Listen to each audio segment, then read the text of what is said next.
se cambia y se renueva. Entonces, la comunidad es hecha y es importante para el crecimiento tuyo. Sin comunidad tú no creces. Métete eso en la cabeza. Sin conflicto tú no creces. Y sin resoluciones tú no creces. Vamos al texto lema, que es Mateo 28, versículos 19 al 20, donde dice: por tanto, id y haced discípulos a todas las naciones, bautizándolos en el nombre del Padre, del Hijo y del Espíritu Santo, enseñándoles que guarden todas las cosas que os he mandado, y aquí que estoy con vosotros todos los días hasta el fin del mundo. Amén. Entonces, cuando yo pienso en esto, yo quiero que comprendamos que estamos hablando de discípulos. Estamos hablando en todas las naciones. Estamos hablando de bautizándolos. Estamos hablando de enseñándoles. Estamos hablando de que guarden. Estamos hablando, está con nosotros. Entonces, cuando tú piensas en esto, tú tienes que comprender que Jesucristo está hablando de una comunidad. Todo esto está en plural. Aquí no hay nada en singular. Cristo está hablando en plural a una comunidad de personas. Y le está diciendo a la comunidad que sigan viviendo en comunidad y actuando en comunidad. Por eso es importante enfocarnos en los plurales en este texto. Porque ese texto plural lo que me está diciendo a mí es que Dios quiere que nosotros vivamos en comunidad. Y que hagamos y formemos comunidades. Cuando yo pienso en la palabra comunidad, yo tengo que pensar en una unidad común. Comunidad es igual a una unidad común. ¿Qué quiere decir eso? Hay un vínculo, hay algo que nos une. Hay algo que es más fuerte que nuestras diferencias. Hay algo que nos permite mantenernos unidos porque nuestras diferencias no son más fuertes que ese vínculo. Y cuando usted piensa en comunidad, tiene que pensar en un equipo de fútbol, en un equipo de béisbol, en una iglesia, en una familia. Puede pensar en una vecindad, puede pensar en un país, puede pensar en una comunidad cibernética, es decir, en internet, en redes sociales. Pero yo tengo que pensar en lo que es la comunidad bíblica. O sea, ¿qué es la comunidad en la Biblia? ¿Y a qué se refleja la comunidad en la Biblia? ¿Y por qué es tan importante la comunidad de la manera en que Cristo nos mandó a nosotros a hacer comunidad? ¿Por qué es importante la comunidad de una perspectiva bíblica? Entonces, cuando nosotros pensamos en una comunidad bíblica, hay un vínculo que nos mantiene a nosotros juntos y nos mantiene unidos. Y ese vínculo es Jesús. Esto es muy importante. Por eso es que yo tengo que entender que a mí no me importa a qué iglesia una persona vaya o en qué país se encuentre. No me importa si es realmente pentecostal o bautista o si es de un movimiento independiente. Si ellos tienen a Jesús bíblicamente en su vida, ellos son parte de la comunidad de Dios. Sencillo. No importa si son parte de Sunrise Church o no. Nosotros no somos una secta. La secta dice que ellos tienen la única verdadera verdad. ¿Okay? Entonces, nosotros no somos una secta. En las sectas te eliminan a todo el mundo y ellos son los únicos que llegan a la verdad. Entonces, lo que yo sí tengo que entender es que si las personas tienen a Cristo en el centro de sus comunidades y ese Jesús es bíblico, como la Biblia nos enseña, entonces ellos son parte del cuerpo de Cristo y somos parte de una comunidad. Entonces, cuando yo pienso en eso, yo tengo que pensar que el concepto comunitario en la Biblia es más, pues nosotros hemos dicho que estas son inversiones de la humanidad, inversiones modernas, pero yo hoy quiero llevarte a comprender que el concepto comunitario es un concepto que se origina en Dios mismo. Y que no solamente se origina en Dios mismo, sino que Dios lo estableció en sí mismo. Así que vamos rápidamente a Juan capítulo 1, versículos 1 al 3. Dice: en el principio era el verbo. Yo pongo entre paréntesis griego, la palabra original es logos. Traducida al español sería traducir como palabra. La Biblia en español, la mayoría de las Biblias en español dicen verbo porque es una transliteración. No es una traducción, es una transliteración. ¿Qué quiere decir? Que tomaron una palabra y la asimilaron al español. Una transliteración de la palabra verbum, que en latín significa logos, que en el español sería palabra, razón, discurso. ¿Ok? Esto es muy importante que lo comprendamos. Entonces dices, en el principio era el verbo era con Dios y el verbo era Dios. Este era el principio con Dios, todas las cosas por Él fueron hechas y sin Él nada de lo que ha sido hecho fue hecho. Entonces, cuando yo leo este texto, yo tengo que comprender varias cosas. Lo primero que me está diciendo es que Jesucristo estuvo en la creación, porque te dice que Jesucristo más adelante, estamos a hablar de eso. Dice que el verbo, o el logos, o el verbo en el latín, era con Dios, era Dios, y estaba en un principio con Dios. Estaba. Y te dice que todas las cosas fueron creadas por ese verbo, por ese logos, por ese verbo, por esa palabra. Y lo que te dice es que todas las cosas fueron hechas por Él y que fueron hechas en Él. Y que sin Él nada de lo que ha sido hecho hubiera sido hecho. Te está hablando del concepto de Jesús. Entonces, cuando pienso en logos, lo dije ya, es palabra, razón, principio, discurso. Y cuando yo pienso en lo que es palabra, principio, razón, discurso, yo tengo que entender que logos básicamente lo que es esa razón que lleva las cosas a ser. Es ese principio que origina esa capacidad de desarrollar algo creativo o de llevarlo a formarse. Y que es ese discurso también que te convence y hace que las cosas sean. Entonces, esto es una palabra muy compleja, de paso, una palabra muy filosófica. Juan no fue el primero que lo utilizó. Tales de Mileto fue uno de los primeros que lo utilizó en la época ateniense, cuando Atenas tenía la meca de la filosofía en el año 450 antes de Cristo. Y Juan te escribe sobre eso y te describe que Jesucristo es el origen, la razón de las cosas y que todo lo que existe porque Él estaba ahí. Eso es lo que está diciendo Juan. Entonces, cuando llegas al versículo 18 del capítulo 1, te dice: a Dios nadie le vio jamás. El unigénito Hijo que está en el seno del Padre, Él le ha dado a conocer. Entonces me dice que a Dios nadie le vio, pero que a través de Jesucristo la gente puede ver la imagen de Dios, y te dice que está en el seno del Padre y que Él es el único Hijo de Dios. Es lo que te está diciendo Jesús. Entonces, como yo soy cristiano y soy pastor cristiano, yo te voy a decir a ti lo que yo interpreto de esto y lo que yo creo de esto y que creo que la Biblia fielmente dice. La Biblia me está hablando a mí de lo que nosotros conocimos la Trinidad en la Biblia. Es lo que vemos en la doctrina cristiana, porque la palabra Trinidad no existe en la Biblia por ningún lado. La Trinidad. Y cuando yo pienso en el concepto de Trinidad, yo tengo que pensar en un Dios trino. ¿Qué sería eso? Es un Dios en tres personas, Padre, Hijo, Espíritu Santo, que son distintas personas. No es que son distintas personalidades, porque Dios no tiene un problema de múltiples personalidades. ¿Ok? Dios no tiene un problema psicológico en el cual por un trauma se desarrolló un hijo y Él se quedó como padre. Y entonces en cuando es un Espíritu Santo, es una personalidad. Eso no es lo que te está diciendo el concepto de la Trinidad. La semana pasada estuvimos hablando nosotros sobre el bautismo de Jesucristo y se decía claramente que se escuchó una voz del cielo que decía: este es mi Hijo amado, en el cual tengo complacencia, contentamiento. Y el Espíritu Santo descendió como en forma de paloma. Yo decía la semana pasada que el Espíritu Santo no es un animal, no es una paloma.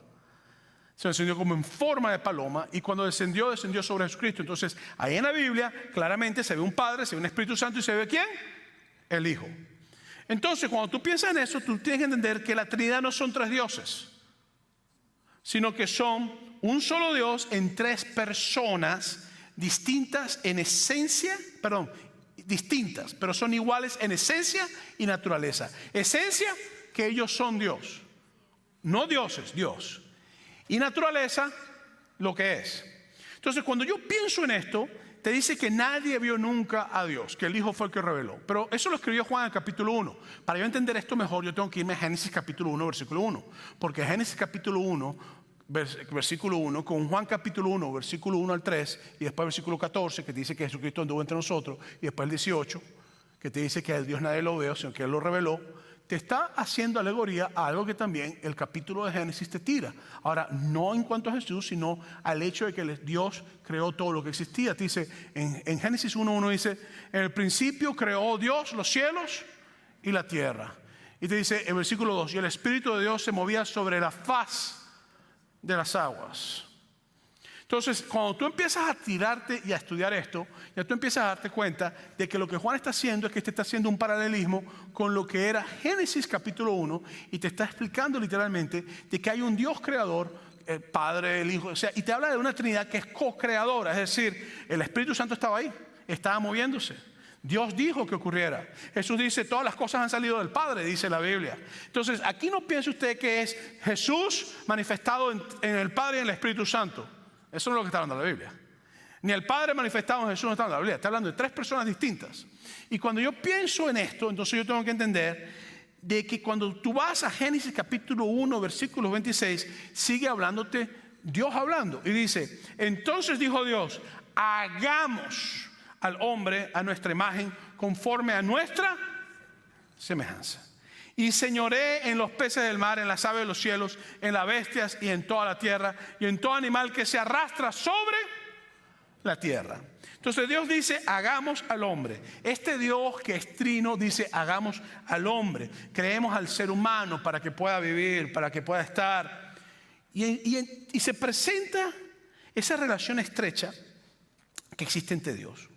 Cuando usted piensa en la Trinidad, usted no piensa en celos, en envidias, en contiendas, en conflictos, en problemas. Usted piensa en una armonía llena de amor perfecta. Eso es lo que usted piensa. Pero el primer ser que nos demostró que hay que vivir en comunidad es Dios mismo. Porque antes que todo existiera, creemos nosotros que el Padre estaba con el Hijo. Y el Hijo estaba con el Padre. Y el Hijo estaba con el Espíritu Santo. Y el Espíritu Santo estaba con el Padre y el Hijo. Entonces, el concepto comunitario en la Biblia no está limitado a la raza humana, sino que Dios mismo, siendo Dios, necesita comunidad. Quiero que me pongan mucha atención a lo que estoy diciendo, porque me estoy metiendo unas agüitas un poquito pesadas. Ahora no se preocupe que tenemos flotadores, vamos a flotar, no nos vamos a hundir. Dios mismo necesita comunidad. Dios mismo creó los ángeles y después creó la raza humana. Y quién sabe qué otras cosas habrá creado por ahí que nosotros no sabemos. Lo que sí te puedo decir es que Dios creó comunidad y Dios busca tener una relación con lo que Él ha creado y tener una comunidad con lo que Él ha creado. Entonces, cuando tú piensas en estos conceptos, yo tengo que hacerme la pregunta, ¿cómo Jesucristo nos enseñó comunidad a través de la Trinidad? ¿Cómo la Trinidad de Dios me enseña a mí el concepto de comunidad que tiene que ver con la necesidad de discipulado, de hacer discípulos? De las últimas palabras de Jesús. Y pues me lleva a mí entonces a comprender que la iglesia es una comunidad que Dios formó en la cruz del Calvario y que la formó con personas, bueno, como tú y yo, imperfectas, problemáticas, así como tú y yo, peleoneros, altaneros, groseros, así como tú y yo, y las puso aquí. Entonces la iglesia es llamada a reflejar la comunidad de Dios en ella. ¿Cierto o falso? El problema es que no lo hacemos todo el tiempo. A veces escogemos con quién lo hacemos y a veces rechazamos con quién lo hacemos. Y Dios nos ha llamado a nosotros a comprender que nosotros tenemos que vivir por Él, para Él y también con nuestros prójimos. Si tú vas a Mateo capítulo 22, versículo 40, Jesucristo te dice que todas las escrituras se resumen en un solo concepto, en dos conceptos. Amarás al Señor Dios con todo tu corazón y a tu prójimo como a ti mismo. Entonces, todo principio comunal en el cristianismo comienza con el amor a Dios y con el amor a tu prójimo como a ti mismo. Este es el problema por el cual nosotros a veces no tenemos buenas comunidades. Porque pensamos que amamos a las personas, pero nosotros creemos que para que las personas nos amen, tenemos que recibir todo lo que nosotros queremos. Y empezamos a exigir cosas que nosotros mismos no damos. Y empezamos a exigir que haya un cierto nivel de amor hacia uno, que no es el amor que nosotros brindamos a los demás. Y entramos en la comunidad de la iglesia y nos damos cuenta que las iglesias no son perfectas, que hay chismosos, que hay mentirosos, que hay altaneros, que hay rebeldes, que hay contumaces, que hay peleoneros, que hay agresivos, que hay, usted dígame, ¿qué más hay? Gente buena, gente espiritual, gente que ora. Y que aunque los que oren, los que somos espirituales o tratamos espirituales, también de vez en cuando cometemos errores. Y nos damos cuenta que el concepto de amar a Dios y al prójimo como nosotros mismos es fundamental y principio de toda comunidad bíblica. Óyame lo que estoy diciendo. Y que el Padre, el Hijo y el Espíritu Santo lo moldean para que la iglesia lo siga. Donde no hay una discusión en quién es mayor y quién es primero. A mí me preocupa cuando nuestras iglesias, nuestras comunidades empiezan a pelear por tonterías de quién es mayor y quién es primero. ¿Qué importa si tú llegas a tener un título de ser mayor? El título lo puedes colgar en la pared escondido para que nadie lo vea, porque en el cielo ese título no importa nada. A Dios lo que le importa es que tú ames a tu prójimo como a ti mismo. Y que tú puedas trabajar con la comunidad que Él formó, que Él mismo ha modelado en el Padre, Hijo y Espíritu Santo. Entonces, cuando uno llega con este concepto, uno va entonces a Génesis capítulo 1, versículo 27, donde dice: y creó Dios al hombre a su imagen. A imagen de Dios lo creó, varón y hembra. ¿Por qué? Porque Dios no puede crear la raza humana sin una mujer. Para que exista la raza humana tiene que haber una mujer. ¿Por qué tiene que haber una mujer? Sencillo. Porque un hombre solo no se puede reprocrear. Y dos hombres solos no se pueden reprocrear. Entonces, si Dios hubiera creado a Abraham y Esteban, no existiría raza humana. Dije Abraham, ¿verdad? Estamos haciendo una teología nueva aquí. Pero como Dios creó a Adán y Eva, puede existir raza humana porque se pueden reprocrear. Entonces, a ella puede ser reprocrear, entonces la raza humana empieza a existir. No puede existir raza humana si no existe la forma de que haya, si no sea un solo ser, un ser independiente, solo, ahí, solito, parado solo. Y cuando Dios hace eso, que lo crea, Dios crea el concepto de comunidad en la humanidad misma. Y lo hace con su imagen, porque la imagen de Dios es que Dios, siendo Padre, Hijo y Espíritu Santo, vive en armonía. Y Dios creó una comunidad para que el ser humano pueda vivir en armonía también y pueda vivir bien. Pero cuando vas a Génesis capítulo 2, versículo 18, dice: y dijo el Señor Dios, no es bueno. Pero cuando tú vas leyendo Génesis capítulo 1, dice: y vio Dios que era buena la luz, y vio Dios que era bueno esto, y vio Dios. La primera vez que Dios dice en la Biblia no es bueno es aquí. Y lo interesante es que tiene que ver con solitud, con soledad. Y dije: no es bueno que el hombre esté solo, le haré ayuda idónea para él. Vamos a hablar de esto, lo he explicado 1000 veces. Si tú primero ves aquí, te lo voy a decir de frente ya para que nos conozcamos bien. La palabra en hebreo es eser, ayuda idónea. Mejor traducción sería una ayuda que va junto a él y a veces hasta frente de él. Te lo he explicado varias veces. Así que no uso esta palabra para decir yo soy hombre, te callas la boca y tú eres para ayudarme. No. No es bíblico, ¿ok? ¿No te gustó lo que dije? No ha pasado nada. Vienes a la oficina, nos sentamos, hablamos por 3 horas y te explico todo lo que quieras gritar. Si lo acepta, lo acepta. Si no lo acepta, seguimos hablando. No ha pasado nada. Entonces, dentro de todas estas cosas, yo tengo que entender de que Dios se dio cuenta que no era bueno que hubiera una soledad en el corazón del ser humano. No era bueno. Y cuando yo pienso en esto, entonces yo tengo que hacerme una pregunta especial. ¿Cómo reflejan mis relaciones con otros la comunidad de Jesús? Esa es la primera pregunta. Segunda es: ¿estoy reflejando la imagen de Dios en mis relaciones con los demás? ¿O estoy reflejando la imagen de Adán y Eva el día que comieron del fruto prohibido? Y cuando yo pienso en esto, entonces llego a la segunda cosa que creo que Jesucristo nos modeló, que son relaciones duraderas en la comunidad. Relaciones que son duraderas en la comunidad. ¿A qué me refiero yo con relaciones que son duraderas en la comunidad? La siguiente: vivir en comunidad bajo pasiones pecaminosas puede ser algo muy doloroso y algo que es hiriente y frustrante. Y si tú has estado en una iglesia lo suficientemente largo, sabes que aquí nadie es perfecto, comenzando por mí, ¿verdad, María? Nadie es perfecto. Si tú te crees perfecto, yo conozco un psicólogo muy bueno que te puede ayudar. Y después ayuno y oración contigo. Entonces yo quiero que comprendamos que vivir en comunidad tiene sus retos difíciles. Pero cuando tú logras vencer esos retos, mira, ay Dios mío, cómo creces en el Señor. Cómo aprendes a amar a las personas que son difíciles de amar.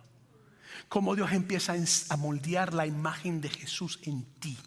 Que en una cruz dijo: Padre, perdónalos porque no saben lo que hacen. Cómo Dios empieza a moldear en ti esa imagen difícil, esa imagen de Jesucristo en un momento difícil, donde Cristo llegó y se humilló a lavarle los pies a sus discípulos.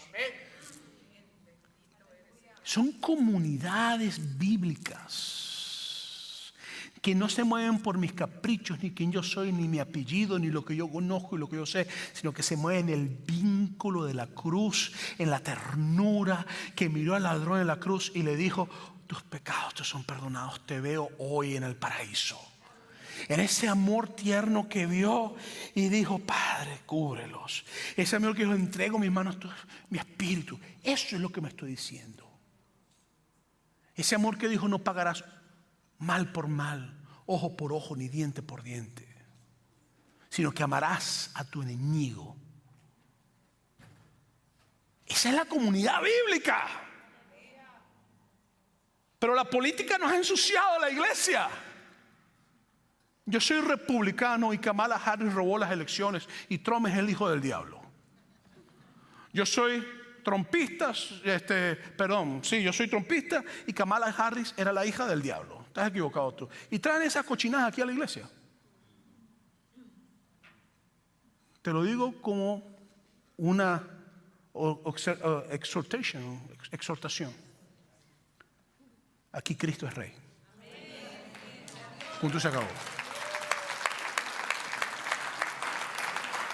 Muy importante. Aquí Cristo es Rey. Entonces, cuando yo pienso en esto, yo tengo que ir a Marcos capítulo 3. Si tú vas a Marcos capítulo 3, te habla que Cristo escogió a Simón, que era Pedro, a Jacobo, ahí están los textos. Te va a hablar, hijo de Zebedeo, a Juan, y te va a hablar también que los llamó los Boanerges, esto es donde el trueno. Y cuando escogió a ellos, nosotros sabemos que estos 4 eran pescadores, eran gente de bajo nivel académico. Era gente que se paraba a las 4 de la mañana, 3 de la mañana a pescar, trabajaban, olían a pescado todo el tiempo. Esto no era la nati crema de la época. Pero también te dice que te escogió entonces a Andrés, Felipe, Bartolomé, a Tomás, a Jacobo, hijo de Alfeo. Y cuando te dice estas personas, la información de ellos es un poquito más limitada. Sabemos que pescaban, la mayoría de ellos, pensamos que todos pescaban, pero también dicen quizás trabajo en el campo. Entonces lo que sabemos es que eran diferentes profesiones, diferentes trabajos. Pero entonces cuando tú vas ahí en el medio de Felipe, Bartolomé y Tomás, ¿está quién? Mateo. Pongan por favor la gráfica, gracias. Está Mateo. Y cuando tú piensas en Mateo, Mateo era un colectador de impuestos. ¿Quién era eso? Él se encargaba de pedir 2 monedas, una para el gobierno y una para él. Los judíos odiaban a los colectadores de impuestos. Los pescadores odiaban a los pescadores de impuestos. Y después sigue, te dice Simón el cananista, entre paréntesis puse celote. ¿Quién eran los celotes? Eran ultra patriotas que querían eliminar a todo lo que fuera el imperio romano. Y Mateo era pro imperio romano. Y los celotes eran contra imperio romano. Y Cristo escogió a todos estos tipos juntos. Y le dijo: a caminar todo el mundo junto, papá. Aquí todo el mundo a caerse a golpe. Y aquí lo voy a amarrar. Mi mamá una vez me hizo eso con mi hermano Abraham. Nos caímos a puño. Pim, pum, pum, pam, pam. Patadas de todas cosas. Cosas volaban contra la pared. Sí, yo hacía eso. No me mire con cosas raras, que usted también lo hacía. Y me pum, pam, pam, pam. Y mamá agarró y nos amarró a los dos como por un día entero. Abuso de niño, ¿verdad? Hasta que tuve que pedirle perdón. Y él, bueno, más o menos me pidió perdón. Pero yo lo perdoné. Y Cristo es lo mismo. Ustedes se la calan, la trabajan, la caminan. Todo el mundo junto. Y cuando sigue leyendo, después te dice en el versículo 19, Judas Iscariote, un traicionero. Iscariote se dice que es Kiriot. Kiriot era una ciudad de una época de la zona de Israel. Entonces muchos dicen que Judas era de Kiriot. Pero yo soy más de lo que se inclina que Kiriot viene de la palabra sicari. Sicari significa, traducido al español, sicario. Los de la daga. Entonces es muy factible que Judas hubiera sido Judas el sicario. Y si eso es así, Jesucristo escuchó y puso a pescadores indefensos que querían derrotar un gobierno con gente que era pro gobierno y hacía daño a los pescadores, con uno que era contra el gobierno y a uno que a lo mejor era un sicario. Y para rematar, a una mujer que está endemoniada con 7 demonios también, llamada María Magdalena. Y le dijo, todo el mundo a vivir juntos, a hacer comunidad. Aquí todo el mundo trabaja. Y la Biblia te dice que estos tipos estaban constantemente peleando. Yo soy mayor, yo puedo más, yo tengo más autoridad, yo puedo esto. Hasta los demonios se nos sujetan. Y yo voy a hacer, y yo. Y en el proceso del yoísmo espiritual, cuando vamos nosotros a Juan 13, capítulo 2, versículo 5, te dice que el Satanás entró al corazón de Judas para matar a Jesús. Y en el versículo 4 te dice, se levantó de la cena. ¿Quién? Judas, no, Jesús fue el que se levantó de la cena. Y se quitó su manto y tomando una toalla, se la sujetó en la cintura. Luego puso agua en un recipiente y comenzó a lavar los pies de los discípulos para luego secárselos con una toalla que lleva a la cintura. Jesús se arrodilló ante sus discípulos, no para adorarlos, sino para transformarlos.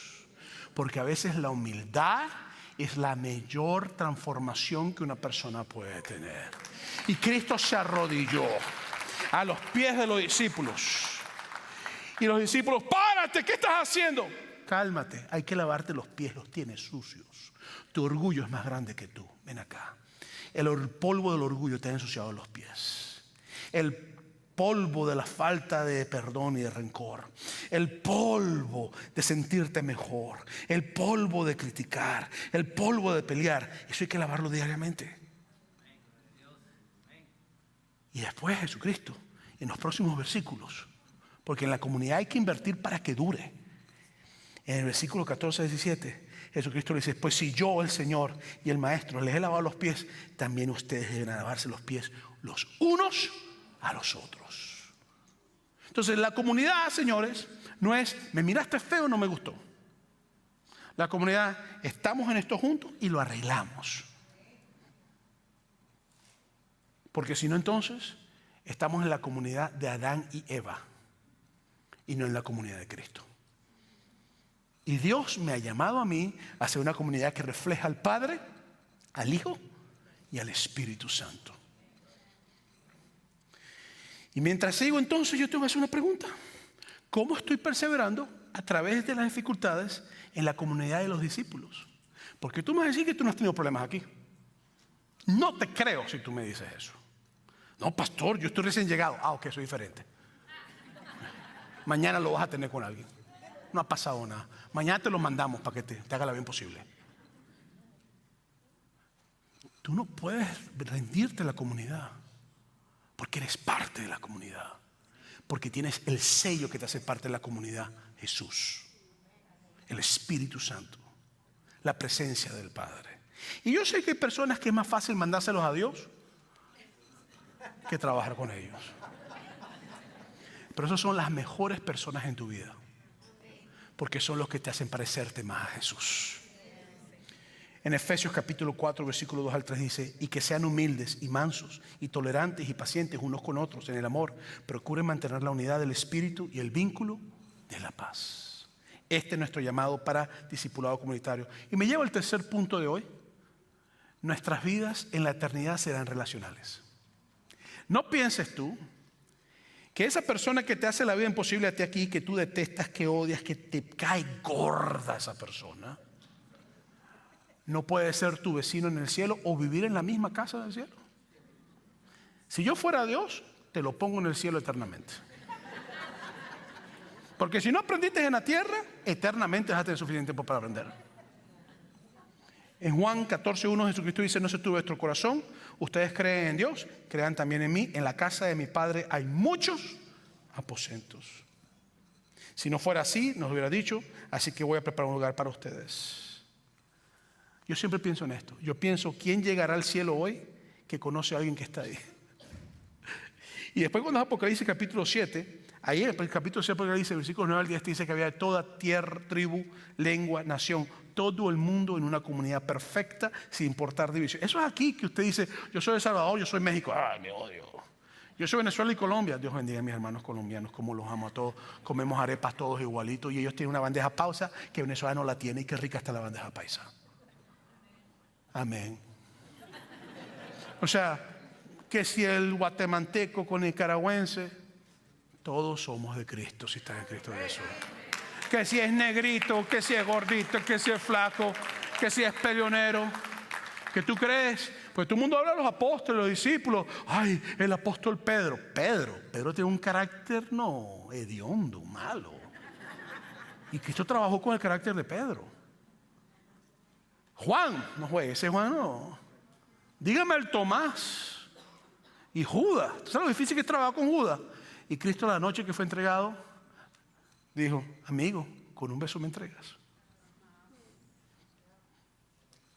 Somos comunidad por la sangre del Cordero, que somos llamados a reflejar la unidad perfecta del Padre, del Hijo y del Espíritu Santo. Métete eso en tu cabeza. Aplícalo en lo que tú hagas. Y si en eso estás cojeando de un pie, dile a Dios que te ayude, que nos bendiga y nos dé la capacidad de perdonar, de restaurar y de vivir en la unidad del Espíritu Santo. Te invito a estar